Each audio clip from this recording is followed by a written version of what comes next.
저는 지금 남한에서 탈북민 연대를 이끌며 활동하고 있지만 제 삶의 시작은 전혀 다른 곳, 철조망과 통제 속에서 살던 북쪽이었습니다. 그 시절 저는 몰래 라디오를 틀어놓고 자유아시아 방송을 들었습니다.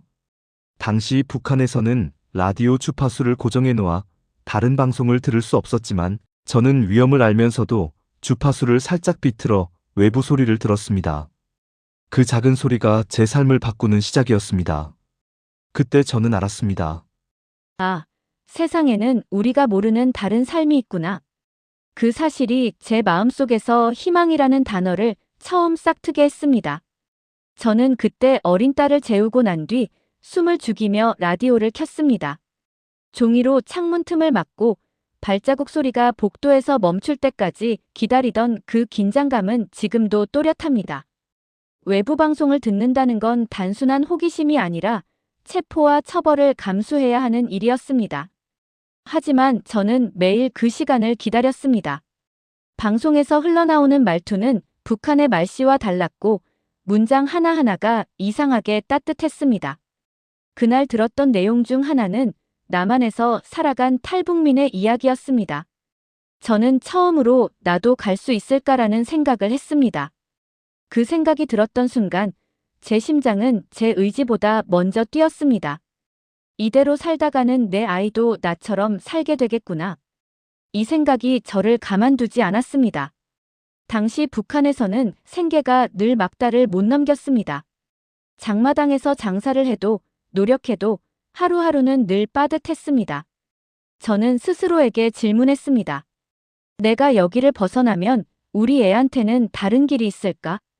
라디오에서는 남한에서의 삶을 실명으로 말하고 인권을 이야기하는 사람들이 많았습니다. 그중 한 사람이 저를 또렷하게 흔들었습니다. 남한에 온 탈북 여성이 말했습니다. 여기서는 누구도 내 목숨을 통제하지 않는다.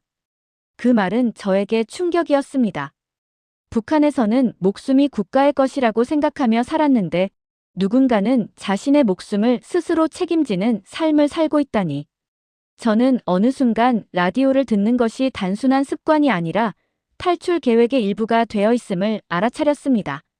저는 그때 26이었고 식소를 책임지는 사람이었습니다.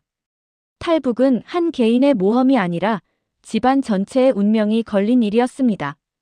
두만강을 건넌다는 것은 물살이 아니라 경비병의 시선과 총구를 건너야 한다는 것을 의미했습니다. 저는 라디오를 통해 들었던 말들을 계속 떠올렸습니다. 희망은 언제나 누군가의 목숨을 건 선택에서 시작된다. 첫 시도는 실패했습니다. 안내 책임이라는 사람이 저를 중국까지 데려다 준다고 했지만 저는 중간에서 기만을 당했습니다. 몇 개월만 일하면 얼마를 준다는 말에 속아 중국으로 넘어갔지만 기다리고 있던 것은 팔려가는 길이었습니다. 저는 처음으로 인신매매라는 현실을 마주했습니다. 그때 저는 며칠만 참으면 다시 돌아갈 수 있다고 생각하며 버텼습니다. 하지만 그 며칠이라는 시간은 몇 달로 그리고 몇 년으로 변했습니다. 제가 나중에서야 정확히 이해하게 된 것은 인신매매라는 일이 하나의 구조라는 점이었습니다. 처음엔 생계를 위해 속아서 오다가 팔려가는 경우가 대부분이었습니다. 저처럼요. 그리고 두 번째 유형은 자신이 팔리는 것을 알면서도 그 몸값으로 고향 가족을 살리기 위해 넘어오는 사람들이었습니다. 저는 실제로 제 친척 중에서도 그런 길을 택한 사람이 있었고 그 사람이 저를 믿고 찾아왔지만 결국 연락이 끊겨 아직도 행방을 모릅니다. 이런 이야기는 드문 것이 아니라 중국 국경지대에서 매우 흔했습니다. 저는 중국에서 지내며 또 다른 유형의 탈북 여성들을 보게 됐습니다. 북한에서는 이를 깡도강이라고 표현합니다. 스스로 목숨을 걸고 국경을 넘는 사람들입니다. 이들은 중국에 도착하면 먼저 일자리를 찾으려고 노력하거나 아예 중국인들에게 나를 어디든 팔아달라고 요청하기도 했습니다. 그만큼 고향의 가족이 굶고 있다는 절박함이 이들을 몰아넣은 겁니다. 저는 어느 여성이 브로커에게 스스로를 맡기며 했던 말을 아직도 기억합니다. 내 몸이 얼마에 팔리든 상관없다. 그 돈으로 우리 어머니만 살 수 있다면 그걸로 된다. 그 말이 얼마나 가슴 아프고 비참한 선택인지 아시겠습니까? 하지만 그 순간 그 여성에게는 그것이 가족을 살릴 유일한 길이었습니다. 저 역시 멀리서 그 선택을 이해할 수밖에 없었습니다. 제가 처음 두만강을 넘으려 했던 시절에는 국경 경비가 허술한 틈이 가끔 있었습니다. 하지만 김정은 시대로 넘어온 뒤로는 상황이 완전히 달라졌습니다. 중국 쪽에는 철조망이 추가로 설치되었고 북한에서는 사살 명령까지 내려졌습니다. 국경을 넘는 것이 돈으로 해결될 수 있는 문제가 아니라 사실상 목숨을 바치는 선택으로 변한 것입니다. 이 때문에 지금 탈북하는 사람의 수는 예전보다 크게 줄었습니다. 19, 20살이던 시절만 해도 국경을 넘는 사람들이 많았고 소문도 많이 돌았습니다. 지금은 그 소문마저도 귀해졌습니다. 그러나 완전히 사라진 것은 아닙니다. SNS를 통한 미끼, 온라인 일자리 광고, 조건 만남 형태의 유혹들이 새로운 형태의 탈북 루트로 퍼졌습니다. 생계난이 심한 북한 주민들은 이런 메시지에 쉽게 매달릴 수밖에 없습니다. 예전에는 산속을 통해 중국 관내로 깊숙이 팔려가는 형태가 전형적이었다면 지금은 더욱 교묘합니다. 화상 채팅 범죄 조직으로 팔려가거나 노래방술집 같은 유흥업소로 바로 연결되는 시기입니다. 북한 주민들은 온라인의 위험성을 알지 못하기 때문에 돈을 벌 수 있다, 중국에서 일자리 있다는 말에 쉽게 속습니다. 저는 방송을 하며 이 부분을 수없이 강조했습니다. 지금도 중국으로 끌려가 사라지는 젊은 여성들의 이야기는 계속 들어옵니다. 가족들은 연락이 끊기면 어디로 먼저 찾으러 가야 하는지조차 모릅니다. 국경지대의 인신매매는 예전보다 조용해졌을 뿐 없어지지 않았습니다. 제가 직접 목격한 것 중 가장 충격적인 사례는 내부 브로커와 탈북 여성, 그리고 중국 브로커가 한 팀이 되어 움직이는 일이었습니다. 한 젊은 여성은 오빠가 직접 자신을 중국에 팔았습니다. 가족이 스스로 가족을 넘기는 일이라니 저는 처음에는 믿을 수가 없었습니다. 그런데 이 여성은 팔려간 집에서 며칠 만에 도망쳐 다시 오빠가 숨겨둔 장소로 갔습니다. 그러면 또 다른 집으로 팔려갑니다. 그렇게 여러 번 재탕을 하며 돈을 모으는 수법이었죠. 저는 이 사실을 확인한 뒤 며칠 동안 말을 잇지 못했습니다. 누가 피해자고 누가 가해자인지도 모를 정도의 혼란스러운 구조였습니다. 이 여성은 어차피 팔려갈 거면 차라리 우리가 먼저 주도하자고 했습니다. 이것은 절망과 생존에 뒤섞인 선택이었습니다. 탈북이 단순한 탈출이 아니라 여러 겹의 고통과 기만이 얽힌 구조라는 것을 저는 그때 더 깊이 이해했습니다. 탈북이 많던 시절에는 인신매매가 단순히 타인의 강요로 이루어지는 것처럼 보였습니다. 하지만 최근에는 상황이 다릅니다. 피해자였던 사람이 다른 피해자를 이용하고 또 그 피해자가 다른 누군가에게 상처를 주는 구조가 생겼습니다. 저는 북한에서 태어나 제대로 먹지도 못하고 자유라는 단어조차 배울 수 없었기 때문에 이런 선택들이 이해 가능한 면도 있다고 생각합니다. 하지만 이해할 수 있다고 해서 정당화될 수는 없었습니다. 누군가는 가족을 살리기 위해 또 다른 여성의 눈물을 이용하고 그 과정에서 또 다른 누군가는 북송의 두려움 속에서 생을 마감하기도 합니다. 이 악순환을 어디서 끊어야 하는가? 저는 방송을 하면서 이 질문을 매번 되뇌었습니다. 탈북은 목숨을 걸어야 하는 일입니다. 저 역시 가족을 데려오기 위해 오랜 기간 여러 시도를 했지만 그 과정에서 할 수 있는 말은 하나였습니다. 오라라고도 오지 말라라고도 할 수 없었습니다. 어느 선택이든 그들의 생명과 직결되기 때문입니다. 저는 지금 남한에서 활동하며 탈북 여성들에게 이렇게 말합니다. 쉽게 돈을 벌 수 있다는 말에 기대지 말라. 오는 길은 험하지만 일단 한국 땅에 도착하면 살 길은 있다.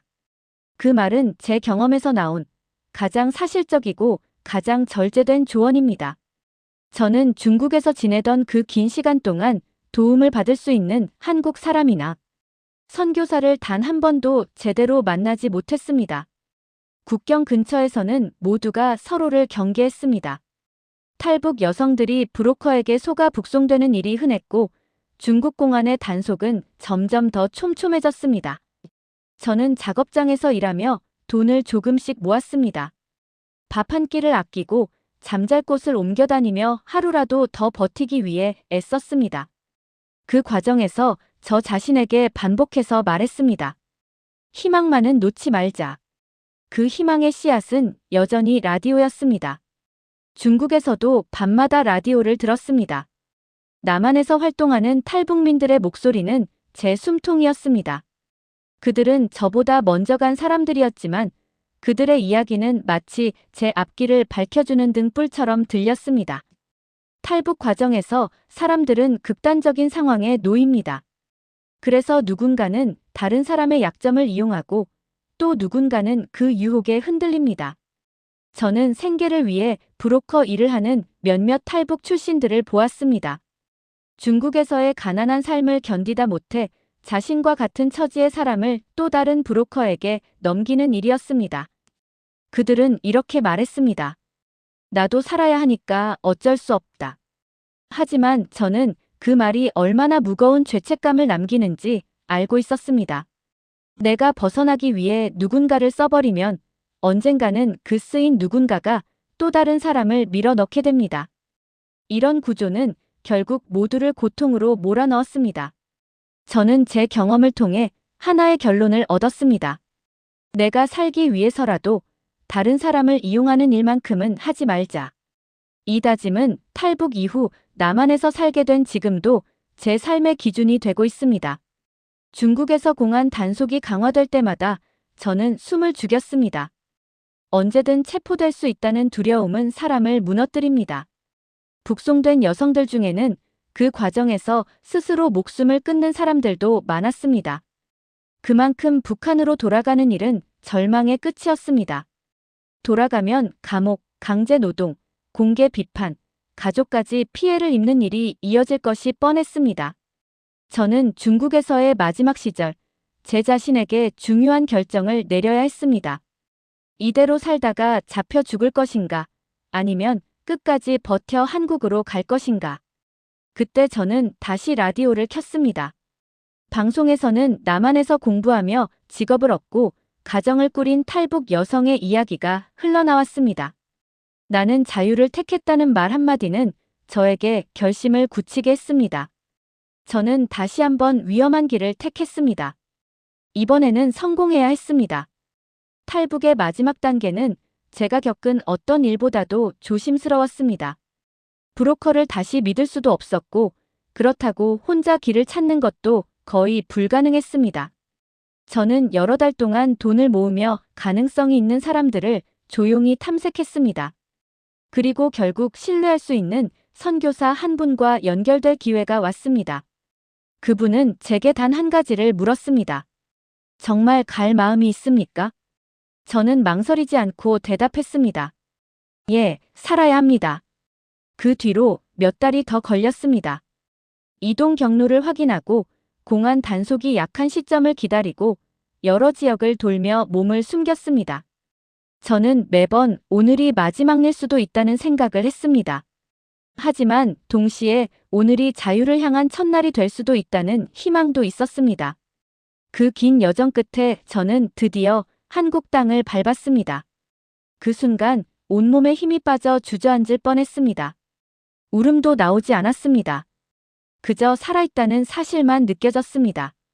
한국에 도착해 국정원과 하나원 교육을 거치면서 저는 처음으로 정해진 틀 없이 스스로 선택할 수 있는 삶을 배웠습니다.